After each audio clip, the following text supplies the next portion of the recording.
right. Good afternoon, everybody. Welcome to Platinum Talks. I'm Mark Lewis. Today, my guest is Dr. Jeff Brown with Hipaamate. I know everybody's sometimes frowns upon HIPAA and thinks that, oh, I'd just rather bury my head in the sand and really think about it. But Jeff has brought a great tool here that I think you're really going to like, that's going to really make staying HIPAA compliant very easy. So welcome, Dr. Jeff. Thank you very much. Thanks for having me.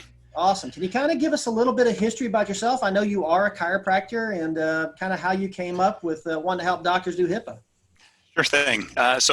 My history, I've kind of bounced around a little bit, but I went to, I was in the Navy actually, right out of high school. But after that, I went to college, ended up going to chiropractic school down at Sherman College and graduated at the end of 2003.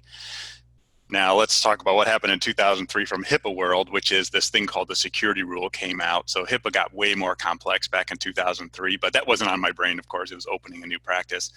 And so I did what most people do, I think, even today. Yes, I knew I needed to be HIPAA compliant, even though I didn't know what that meant. So I went to some colleagues in town that had been in practice a few longer than me anyway.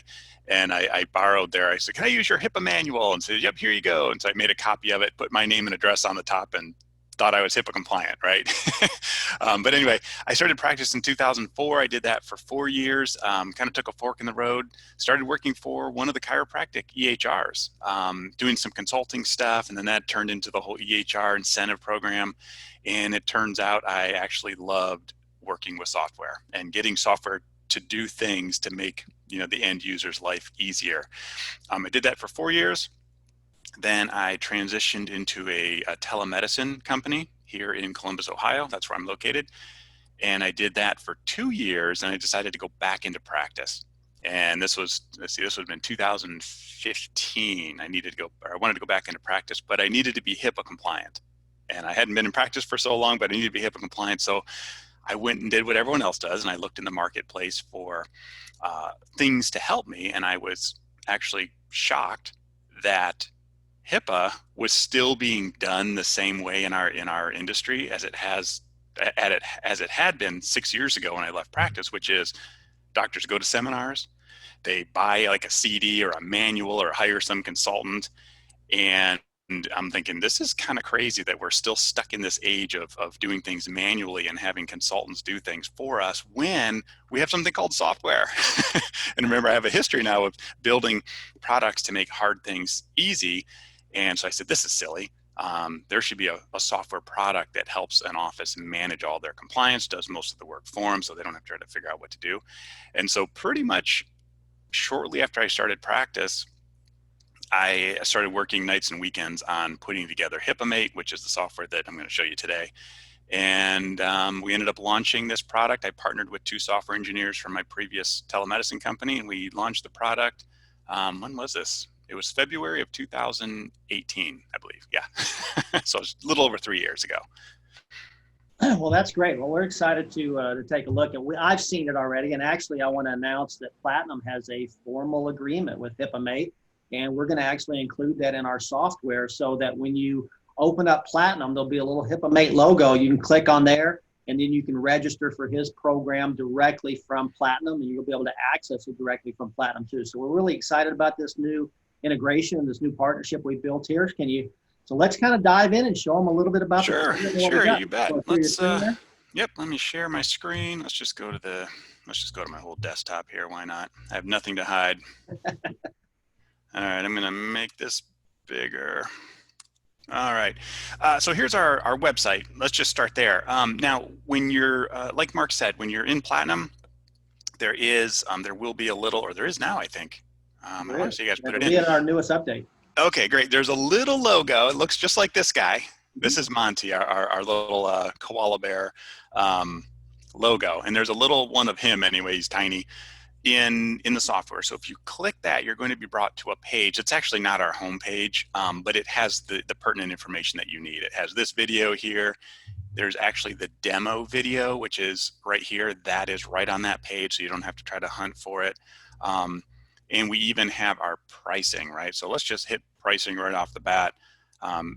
We do price on a annual level, meaning it's just a one-time payment once per year. You can renew, or you don't have to renew, but obviously we're happy when people do renew. most chiropractors fall within this small, or I should say extra small range, which is just a 1 to 3 workforce. So like one doctor, a couple staff, or the small range. So this is, very reasonable pricing, $249 for the entire year. I know some systems out there or consulting firms or whatever, even software that's charging $249 like per month. Yes, And that yes, was up to absurd to me. 50,000 per year, that's crazy. Exactly right. So that's our pricing. Again, most fall within the 249 per year or 397 per year. And there's some other stuff on that landing page, but that's what the pricing's there. There's a couple videos there for you to watch just so you have those. But on our main page, before I jump into the software, I do have a few other webinars. So maybe you want to kind of relook at what I'm going to show you today, but maybe see it in a little different perspective. I have a webinar here, and these you don't sign up for, you just watch them. Like if I click this, it just goes right to the video. But I go over the HIPAA checklist, which kind of shows all the things that I'll be showing you today too, but this is going to be a little bit longer. I think this one's about 50-minute webinar that I did, I think for California doctors a while back. Let me hit the back button. And there's also a risk analysis demo, because today I'll show you very, very quickly a risk analysis, because that is the most challenging component of HIPAA compliance, and it's the most important one. It's a very, very big undertaking. Most people and most other even software products and even consulting like experts in HIPAA do not do this thing correctly. It's very, very difficult to do when you don't have a tool like Hipaamate to walk you through. So I'm going to show you the risk analysis very quickly today, with like a little bit of dummy data. But if you watch this webinar, which I think is like a 45-minute one, it'll show you in more depth of what's going on with that whole process. But it's a very, very actually easy process to do with software. Okay, so I'm going to jump into the product. I'm going to log in. Give this a second. I'm going to zoom in a little bit too. Let's get a little bit bigger screen here. Let's see what that looks like once it opens up. So it takes a little bit that first time to load up, because there actually is a ton of information that we're pulling from the back end. Now this account's obviously one that's been set up already. I've been using it for a couple of years now. So here is our dashboard. Okay, let me back up a little bit, even just talk about HIPAA. In general, HIPAA is extremely difficult for 3 reasons, right? We all know this one. It's very, very confusing and complex. If you've ever been to a HIPAA seminar and sat there and maybe listened to me do these things, it's a lot of information. And after about a half hour, we just sort of shut down, because it's just information overload. And so we get annoyed and we think the government's out to get us and shut our practices down, because there's just so much stuff they want us to do. And we're just trying to see patients and, do a good job with people and do right by the public. And you're putting all this stuff on us. Well, don't worry about it. In fact, I tell people, don't go to seminars anymore. You don't need to, because again, Hipaamate already knows what to do. But anyway, HIPAA is complex and confusing. If you actually try to do it on your own, and those of you who have done this know exactly what I'm saying, if you've made the attempt to do HIPAA compliance or to become HIPAA compliant on your own, you realize it's really, really, really time consuming. Trying to wrangle in all those requirements and what do I do, when do I do it, how do I do it, what do I have to document, what's right, what's wrong, and you probably fail. I know most offices do. It's very, very difficult to do it on your own. So then you go look for outside help, and that leads to problem number 3, which is it's really expensive. The traditional model in all of healthcare, by the way, is consulting, right? When you need something done, you reach out to some expert, right? Some guru or some firm to help you through the process. And you find out that's really expensive. Why? Because it takes humans that you have to interact with to do all of the stuff that you don't want to do. And so then you pay a lot of money to have them do that. Well, again, as I said, Mark, my background is both chiropractic, but also software. And I'm like, wait a second now, software, and you guys know this through Platinum, it exists because, or one of the beautiful things about software and using technology to do hard things is that a consultant can only be on the phone or working on one client's case one at a time, right? If they're on the phone with somebody for an hour asking a bunch of information about HIPAA, they can't be on the phone with another 10 people. So that's why it's expensive. Whereas software can service hundreds and even thousands of people at the exact same second. So I wanted to solve problem number 3, which is the expense, which is why I already showed you pricing. It's not that expensive. Software is extremely efficient at helping tons of people all at once. But so with Hipaamate, what I wanted to do, my whole goal again was to solve those three problems. Make HIPAA simple, right? Make it fast. I know everybody can say that. Everyone does say that if you go to any website. Oh yeah, we're gonna simplify HIPAA for you, and we're gonna make it done. We're gonna get it done for you so it's fast. But they rarely ever solve number three, which is the affordability thing.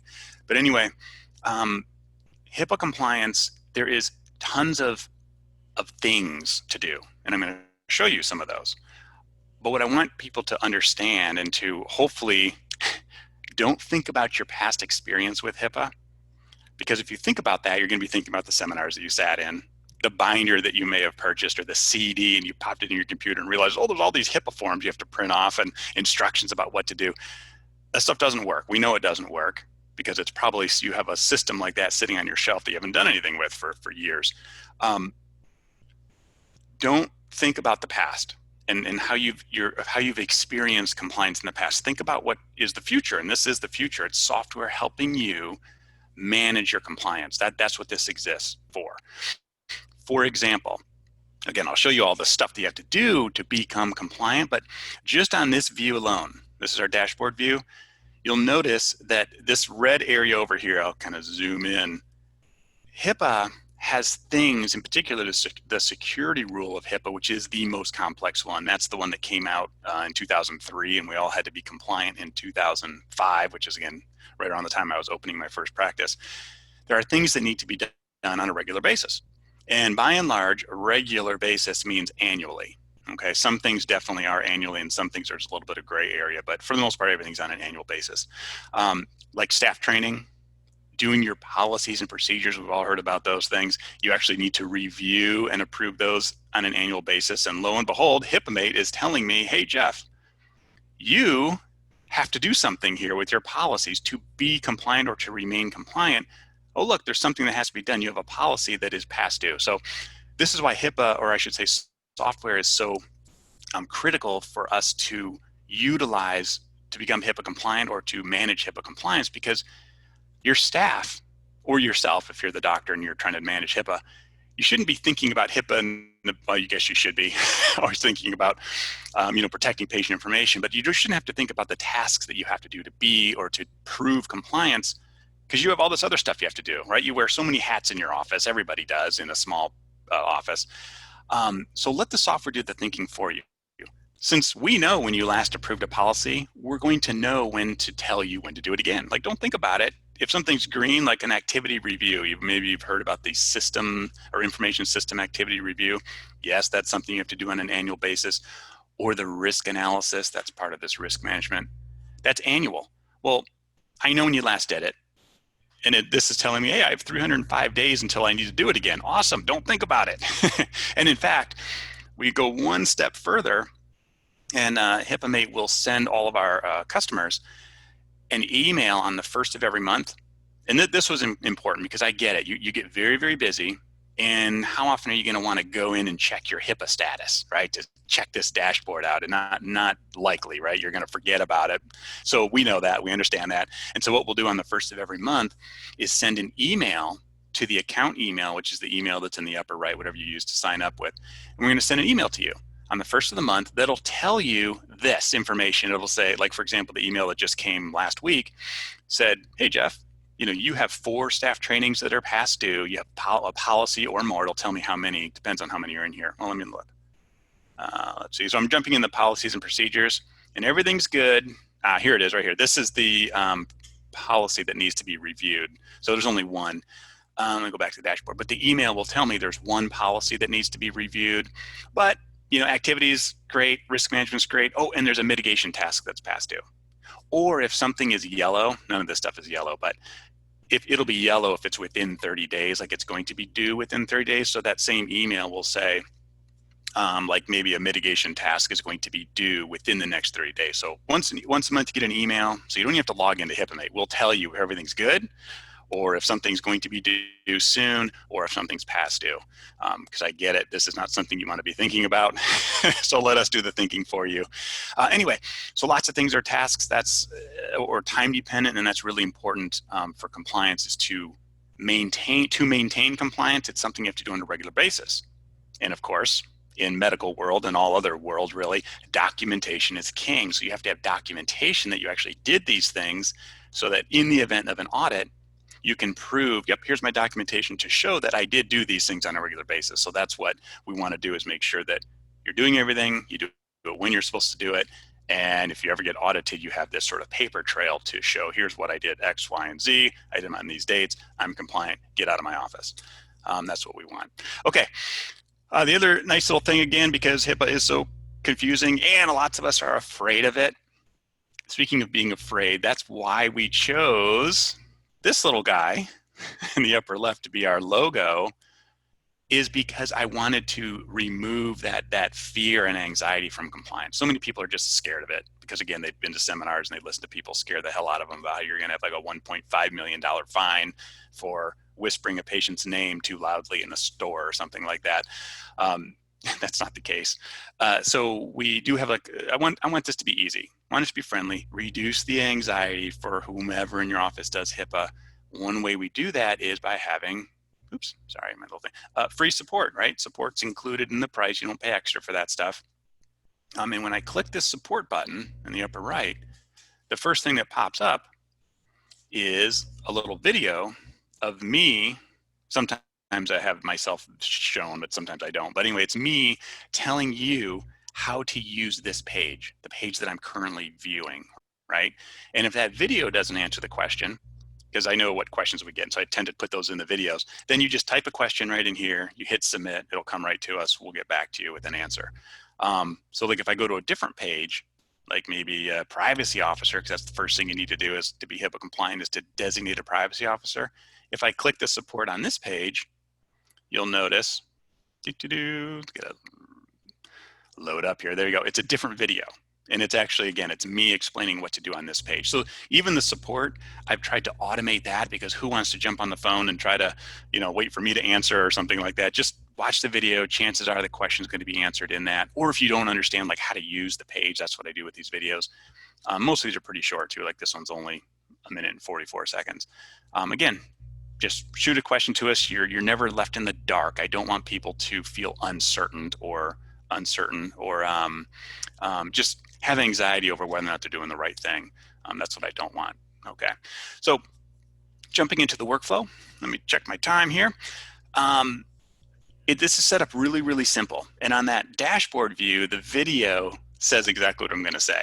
If you're a new customer, all you do, it's real easy. You just work your way down this menu on the left-hand side. That's what you do. If you try to go ahead, like if I try to do an activity review before I've approved policies, like the software will tell you, it'll have a little blue hand that says, hey, stop. You need to do your policies on this topic first, right? So we will guide you and make sure you don't try to skip ahead. But the reason we have it in this workflow where you just work your way down the menu is because there are things that happen. For example, I need to add my workforce members before I do training, right? That makes sense. So we're not going to let you do training if you don't have any workforce. Or you need to do your policies and procedures and approve certain ones before you can do certain training, because some of the training, or most of the training, actually comes from your policies. That's how HIPAA training is compliant. And maybe I'll touch on that a little bit later. But anyway, simple thing, you just work your way down the menu. So the first thing you do is you designate a privacy officer. Real easy. Who is it? What's their contact information? Here's the official job duties of those individuals. And let me zoom, let me see if my little video might be in the way, but what I want to do is also point out that in several spots throughout the software, we do have notes, just like this one, right? There's a note right here. And you think of a note, remember my whole goal is to reduce anxiety, get you to compliance. Obviously that's our first goal and primary one. Number two though, is to do it in a manner that you're not worried that you're doing something wrong or scared that you don't know what to do or something like that. So I have lots of notes in here, and these notes are like me talking to you to kind of bring down your level of anxiety, because a lot of people are going to look at this and go, holy smokes, that's a lot of stuff that I'm responsible for. And I've only, I'm the chiropractor, I'm to do everything else. Or maybe it's an office manager who's stressing out about, all of these things.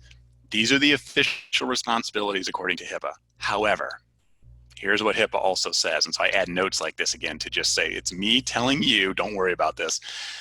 It says in this particular case, The note says, it is not expected nor reasonable for a small practice to hire professionally educated IT security people, right? HIPAA does not expect that, even though you're going to look at some of this stuff and go, oh my God, that's something that like a professional IT. Yes, that is true. But HIPAA understands that you're a small office. They don't expect you to have these, IT degree people working in your office. That's absolutely absurd. And the next little thing Sarah says, Hipaamate will make a reasonable effort basically to give you assistance and help you and give you good guidance on these topics, which we do throughout the software, or if you need support or something like that. Okay, I'll try to move faster, but anyway, these are all HIPAA requirements, things that you need to do in your office to become or to be HIPAA compliant. So just understand that if you're not doing these now, don't worry about it. Just, from here on, do them. And so you're good to go.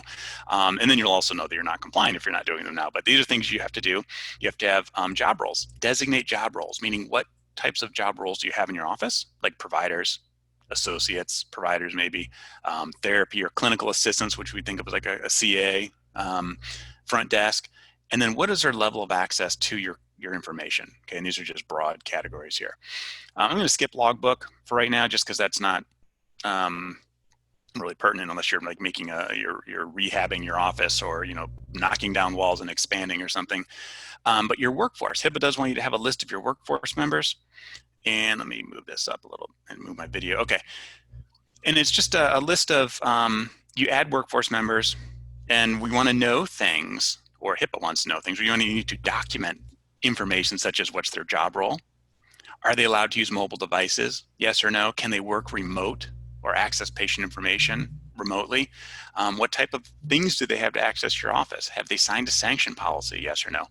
So these are permitted by HIPAA. Somebody can use a mobile device. They can work remote, not a big deal, but it does increase risk, which shows up here. Let me go back a page. And also, if you remove a workforce member, we ask a few questions like, have you collected the inventory items? In this particular case, they didn't have any, meaning like a key, a door key or something. Have you collected any information? Have you disabled user accounts? If somebody leaves and they had credentials for Platinum, well, you want to make sure that you go into Platinum and remove them as a user. So there's a little checklist here in this document that happened.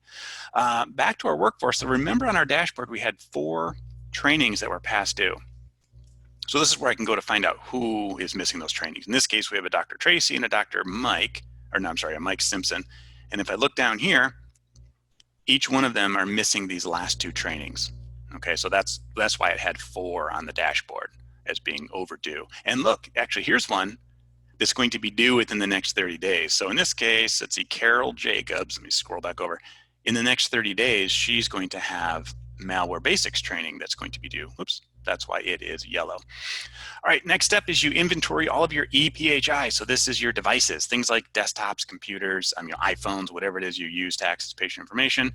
We're going to ask you a bunch of questions on this screen, and these are all tied in and linked to the risk management. This is why software is so critically important, because when you inventory a device, and if you're doing it with a spreadsheet or on paper, or if you're having a consultant do it, you're going to be on the phone with a consultant.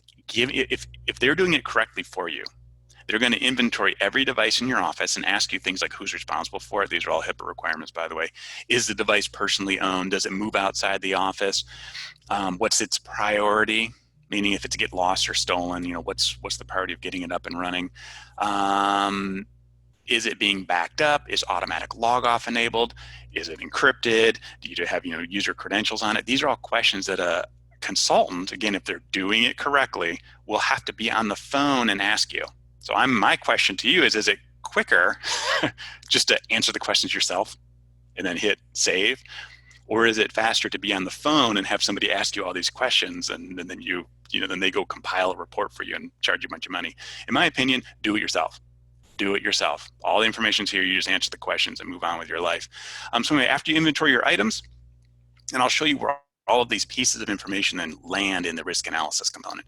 You enter your business associates, which is really simple. Who are your business associates? Which Again, if you don't know what a business associate is or how to determine that, the support button here goes through details on that.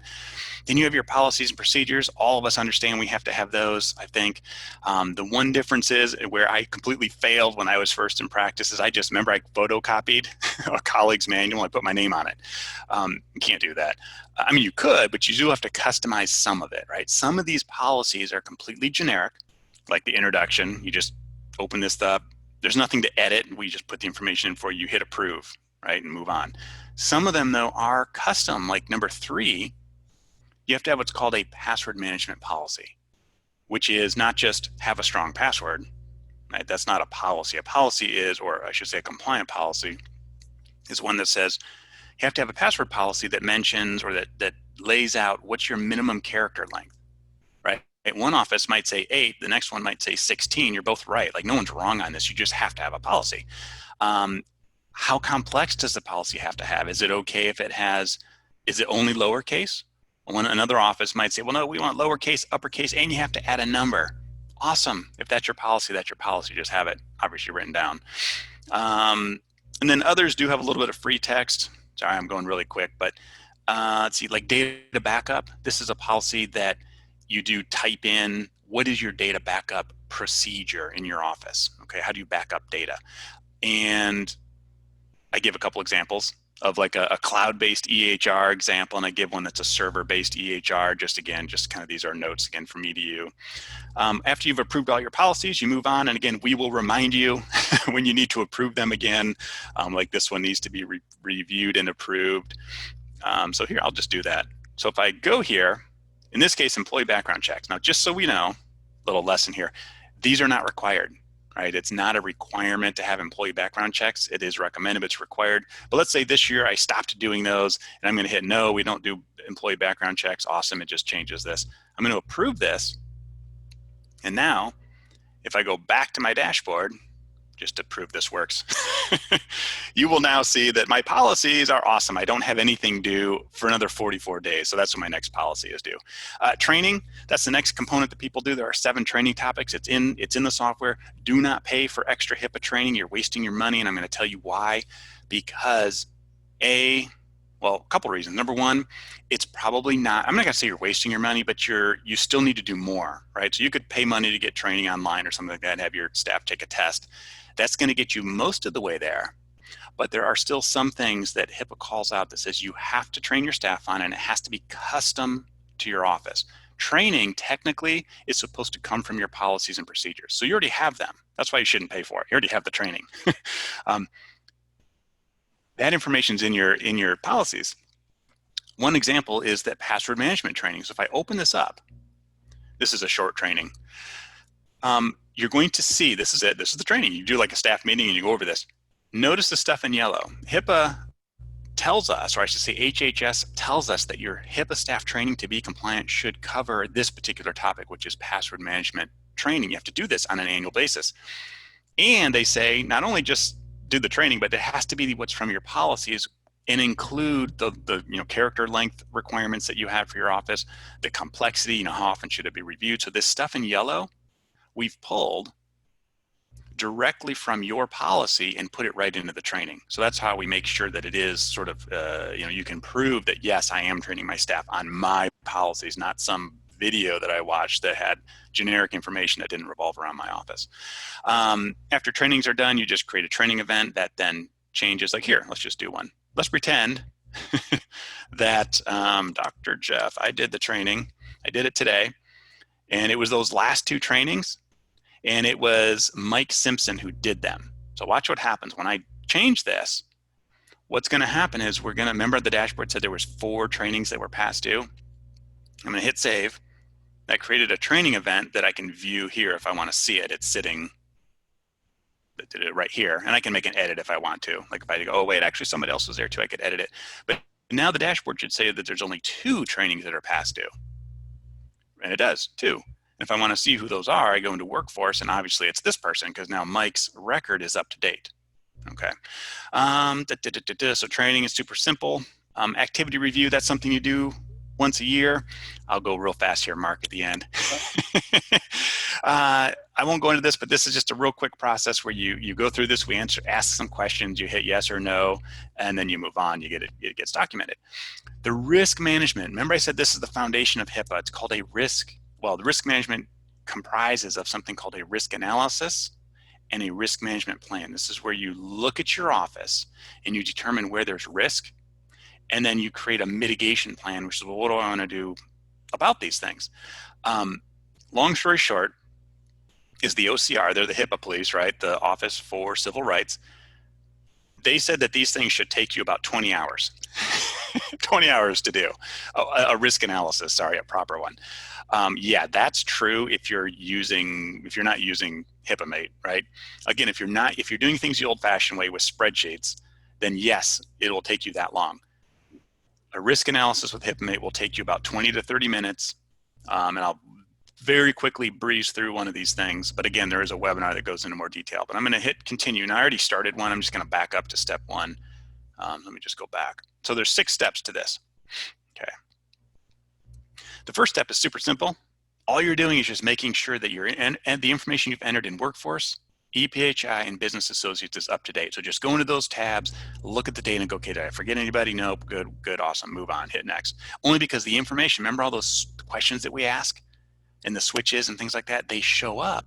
We compile that information and we plug it in here during this process so that you don't have to try to sort of link all the data together. That's why software is so powerful, because you don't have to do any of the thinking. We already know it all. So you create what's called a threat vulnerability list. This one's hard-coded, this HIPAA audit one, but I'm just going to add another one just so you guys see what I'm talking about. Let's say eavesdropping, right? That's a threat. A vulnerability is you might have an open treatment setting. Many of us do. I'm going to hit next. There's lots of other threat vulnerabilities like network computer attacks. Maybe you use a Wi-Fi network, then you'd click this. Okay. And if something's not relevant, then you don't click it. I'm going to hit next. This is where you create a risk level. Again, I already did my audit one, but let's say the eavesdropping. Let's see here. You create a risk level, which is really just how likely is something is to happen. That's this score. We'll give you like an estimate, like maybe this might be once every 3 years you might have an issue, or maybe it's going to happen all the time, right? With people potentially hearing somebody, absolutely, they might hear somebody every month. How bad is it if it were to happen? Maybe it's 2, I don't know, whatever. We have little pop-ups like this too to give you information. I'm going to hit continue. I'm going to hit next. Now what Hipamate's doing right now is creating your risk analysis report.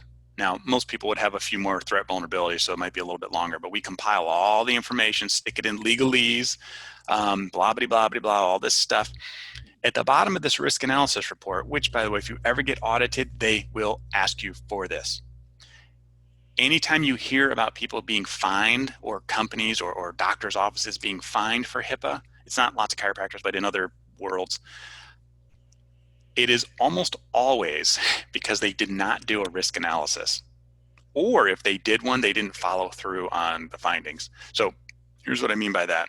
Well, most of us, again, don't do these things, but just do it. You see how quickly this can be done. These are the things that I have not done in my office that I could do to help protect against those 2 threat vulnerabilities. So again, don't do the thinking. We know, based on the information you put in, what this information is. So I don't want you to try to rack your brain trying to figure out how to be compliant, or, well, what safeguards could I put in place? We already know. So I'm going to hit approve. All right, continue.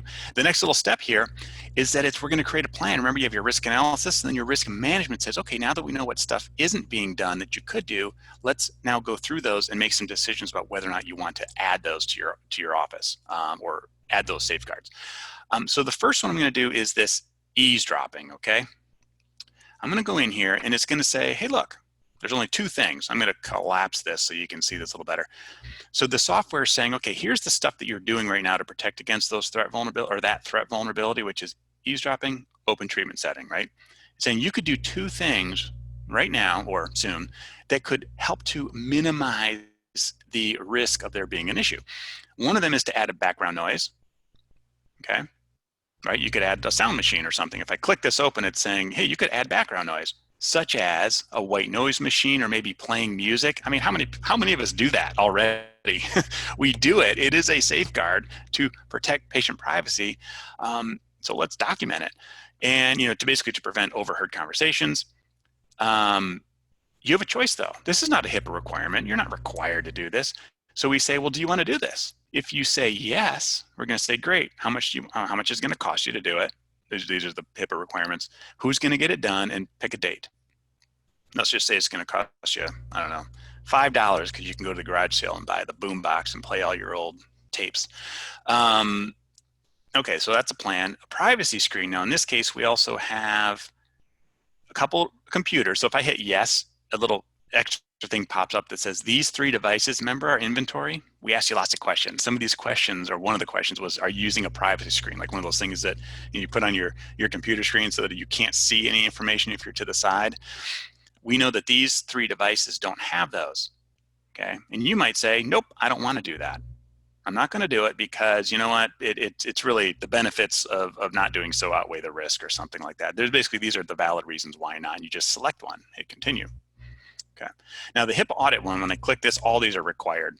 Okay, you notice it says HIPAA required safeguard, signed sanction policy. We're not going to let you say no. You have to do it. We don't want you to be non-compliant because you just don't know the information. So in this case, I have to do it. I have to get a sanction policy signed by these 2 workforce members, these 2 people right here. It's not going to cost me anything. I'm just going to make Mike do it, even though he's responsible for himself. Malware protection, add antivirus. Let's just say it's going to cost you, I don't know, $100. It's this one laptop it's not going to cost us that much. It's probably free. It's going to cost us $0. You can get free ones. I'm just going to give myself a person, a date. You'll see what's going to happen here once I do this. Assigned business associate agreement. This is telling me that I don't have documented Ring Central. I don't have a business associate agreement. It's not going to cost me anything. Give yourself a date. Data backup. This one computer is not being backed up, so it doesn't cost anything. Let's just say I forgot to add it to my, I don't know, my backup list or something like that. I just got to get my IT person on it. I'm going to give myself a month. Hit continue. Awesome. Hit next. This is now the risk management report. Big report. Not that big because there's not that many threat vulnerabilities, but this is your report. If you ever get audited, they're going to ask you, well, so you had risk. Well, what were your decision making to whether or not to add safeguards? And in this case, if I look at my stuff, it says, you know what, I'm going to do this one. I'm going to add the ambient noise.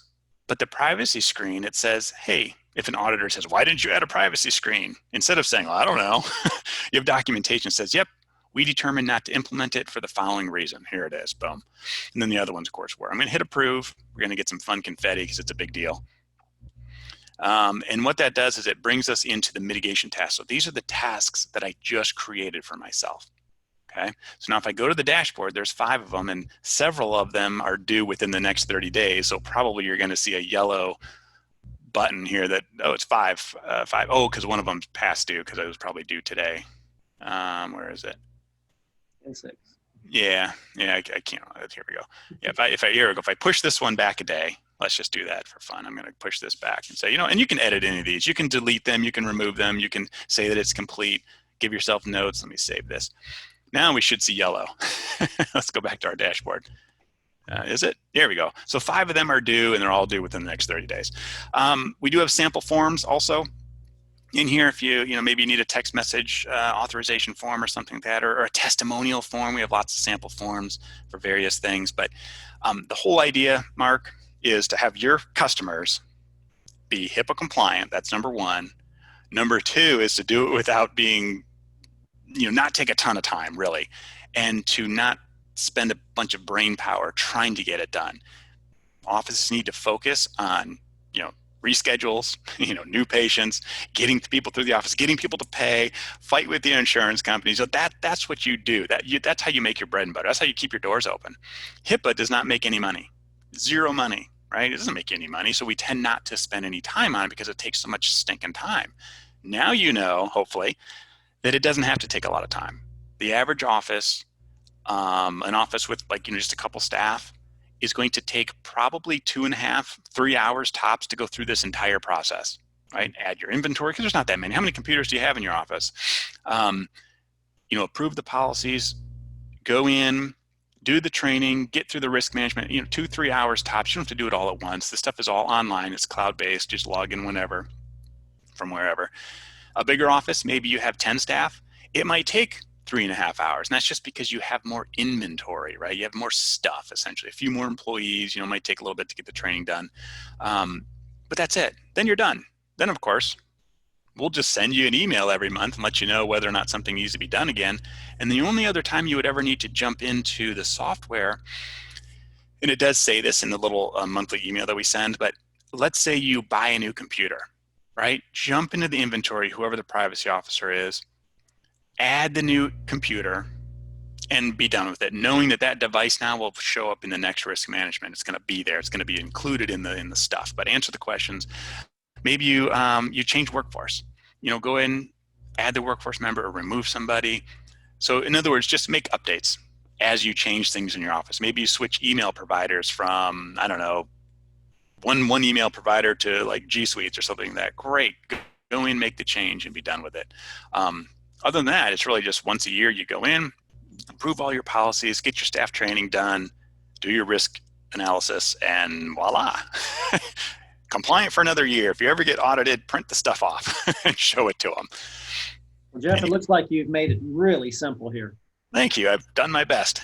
I tell you, it's amazing what, this is why we wanted to create this partnership out there. Because I talk to people a lot of times and they're like, oh yeah, my software is HIPAA compliant. Well, your software actually has nothing to do with you being HIPAA compliant, which people don't understand. So it's really nice to go in and get a good understanding of how to do that. And like you said, when you sit in those seminars, you got no clue what's going on. By the time you're done, you probably slept halfway through it. And so this just makes it easy, kind of dummy proof. And the cost is unbelievable. I mean, we even looked at the cost of what you're doing and going, wait a minute, this is too cheap. This is too good to be true. So how can people kind of get a hold of you or get signed up if they want to go ahead and do it without here. Let me share your screen over here again. Let me switch this back out. There you go. Oh, okay. Yep. Let me jump in. Let me see here. I have to remember your guys, the landing, I think it's pages. I believe this is it. This should be the landing page. Yep, here we go. So the link within Platinum. So look for the little Monty. This is the little koala bear. Look for that little guy. Click it, and it's going to bring you to this page right here. Now, if you're already a user, if you're already, you just click this link, the login, to log into Hipaamate. But if you haven't been, which you probably aren't, you're going to be brought to this page again. Here's a little quick. I think it's a minute and 20-second video of me just kind of giving an overview of just what we're doing here. To get started, you just click this orange button, Get Started Today. And it shows up in a few spots, but here's here's the demo video. This is 8.5 minutes. It kind of gives you a real quick rundown, much faster than I did just now, of the software again. So if you want to get a little refresher on what did he say about this, here you go, watch that. Here's our quick little pricing thing. It doesn't have the biggest plans because most of us don't fall in those. By the way, we're more than just chiropractors. That's the bulk of our client base, just because I'm a chiropractor, that's my network. But we have lots of dentists, optometry offices, some mental health. We do have some business associates also, like some billing companies and EHR, and multiple other people, MDs, what else? Multiple things, but that's our pricing. Again, another Get Started. If you have questions, if you want to get a hold of me, just fill out this stuff. How do you want me to get a hold of you, or with your questions, hit submit. It's going to come right to me. You're not going to talk to somebody else. Lots of fun little quotes from chiropractors, or another Get Started button. So yep, just click any one of these buttons, and that's going to bring you to a page like this, where you just put in your first name, last name. This can all be edited later. Email, choose the email though. This is important. Choose the email because this is your login email, but it's also the email that we send those monthly reminders to, and anything to, really. So make sure it's an email that it's one that you check. Create a password, hit create account. We're then going to send an email to this email where you have to click a link, to kind of verify that it's a real email address and you didn't, do a typo. Then you just go in and finish it up. You put in your practice information, which is really just your business name and address, and then you pay for your account, and you are right in. It pushes you right into the system. If you have more than one location, it does talk about it right here, but if you have more than one location, some of us do, you do want to create, for now, we're going to do an addition or an enhancement later where you can combine all of your locations under one roof. But for right now, if you have 2 locations or more, you do want to create separate, or you have to create actually a separate separate account for each location. So just have a different email address for each location or for different locations. There's a few workarounds for that. If you already have G Suites, right, you can create an alias. So we had this issue. We have an audiologist who has 5 locations, and they're expanding to 20 over the next couple of years. And there's a G Suite account. So I said, just create aliases for each one. That way, all of your emails always go to the same email user, but from a Hipaamate standpoint, you can log in using different emails. So, yeah. Sounds easy. Sounds real easy to do to get signed up. And what we'll do is I'll send this out with the video recording of this to all the clients and everybody that's signed up here as well. And I'll include that link in there so they can just click on that link, sign up from there, and go from there. So I appreciate everything you've done for the chiropractors there. I mean, making this thing easy is really what it's all about. You know, we exactly. want to be HIPAA compliant. We want, it's not just about your EHR, it's about your whole office. Make it easy, do that. The price is no problem. The time it takes is no problem. I'd get signed up today if I was them, but just make it done. But Jeff, anything else you want to add here before we sign off today? Nope, that's it. Awesome. I think I covered it all. All right. Well, thank you. I really appreciate it. And I'm glad I was able to speak to everybody. Awesome. Well, we're glad to have you and glad to have you on our team now for sure. And we'll get that information out here shortly. Have a great day, everybody. Thanks a lot. Bye-bye.